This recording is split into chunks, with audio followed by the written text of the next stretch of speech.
Assalamualaikum warahmatullahi wabarakatuh. Perkenalkan, nama saya Fitra Handayani Atangahu dengan NIM 811421135. Perkenalkan, nama saya Lista Laude dengan NIM 8114231. Perkenalkan, nama saya Rizka Mustafa dari kelas A dengan NIM 811421055. Perkenalkan, nama saya Vivi Kurnia Syukurlah Basengko dengan NIM 811411030.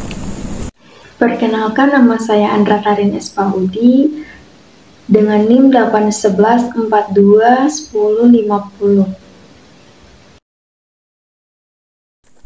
Kesehatan lingkungan. Kesehatan lingkungan atau biasa disingkat dengan KESLING adalah merupakan suatu paham ilmu seni untuk memperoleh keseimbangan di antara manusia dan lingkungan. Kebukaran lingkungan juga merupakan suatu ilmu dan juga seni dalam mengelola lingkungan sehingga akan sanggup dalam menciptakan kondisi yang nyaman, bersih dan juga sehat.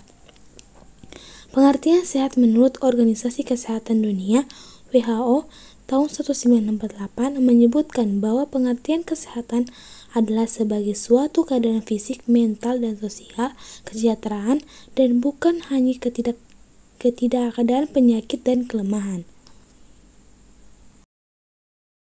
Limbah cair adalah cairan buangan yang berasal dari rumah tangga, perdagangan, perkantoran, industri, maupun tempat-tempat umum lainnya yang biasanya mengandung bahan-bahan atau zat-zat yang dapat membahayakan kesehatan atau kehidupan manusia, serta mengganggu kelestarian lingkungan hidup.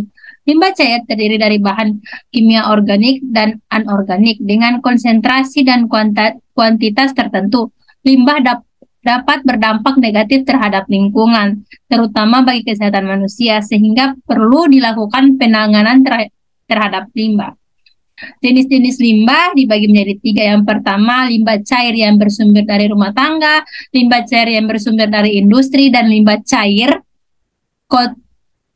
kota prajat atau perkantoran.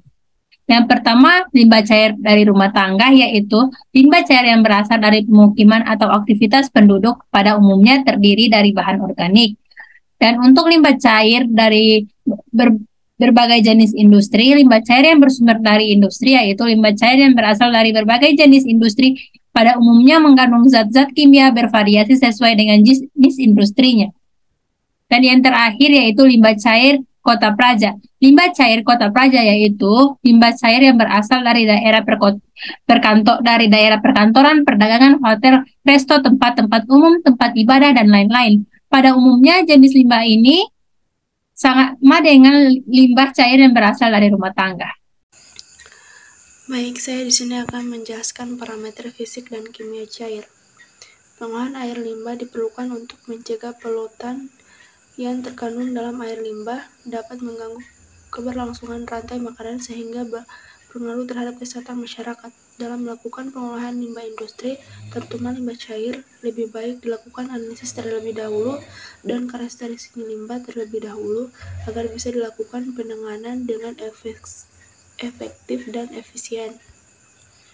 Selain itu, berdasarkan karakteristik fisiknya, limbah cair memiliki beberapa parameter atau indikator. Yang pertama yaitu padatan.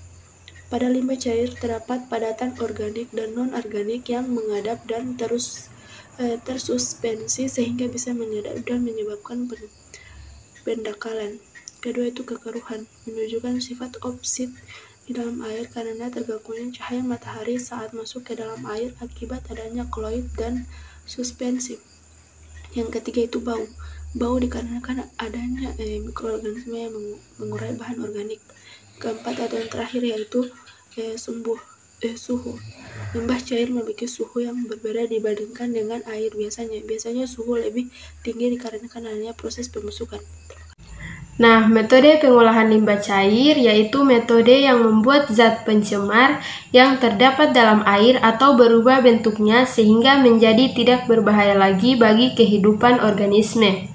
Pada prinsipnya, metode atau cara pengolahan limbah dikelompokkan menjadi 3 bagian, yaitu yang pertama pengolahan limbah cair secara fisik, yang kedua secara kimiawi, dan yang ketiga secara biologi. Secara fisik digunakan untuk mengolah benda padat seperti serat, ampas, lumpur, bulu, serta kotoran padat lainnya. Secara kimiawi dilakukan dengan cara penambahan reaksi kimia tertentu yang sesuai dengan karakteristik bahan limbah seperti netralisasi, presipitasi, dan pemisahan. Pengolahan secara kimiawi dapat berupa pengentalan, penghilangan bau, dan sterilisasi atau mematikan hama. Secara biologi dipergunakan untuk mereduksi atau menurunkan kadar pencemaran organik dalam air limbah dengan menggunakan dan memanfaatkan keaktifan mikroorganisme, misalnya dengan lumpur aktif, stabilisasi, dan lain-lain. Sistem pengolahan limbah cair. Pengolahan limbah cair bertujuan untuk menghilangkan parameter pencemar yang ada di dalam air limbah sampai batas yang diperbolehkan untuk dibuang ke badan air sesuai dengan syarat buku mutu yang diizinkan. Pengolahan limbah cair secara gratis besar dapat dibagi menjadi 3, yakni pertama adanya pemisahan padatan tersuspensi atau biasa disebut dengan solid liquid separation. Kemudian yang kedua ada pemisahan senyawa koloid, dan yang terakhir ada penghilangan senyawa polutan terlarut. Kemudian ada jenis-jenis pengolahan limbah cair, terbagi menjadi 2 jenis, yakni ada sistem anaerobik dan sistem aerobik. Sistem anaerobik adalah proses yang memanfaatkan reaksi mikroorganisme untuk mengolah air limbah dalam kondisi tanpa oksigen terlarut. Sistem anaerobik lebih sering digunakan karena sistem yang digunakan lebih mudah dibandingkan dengan sistem aerobik.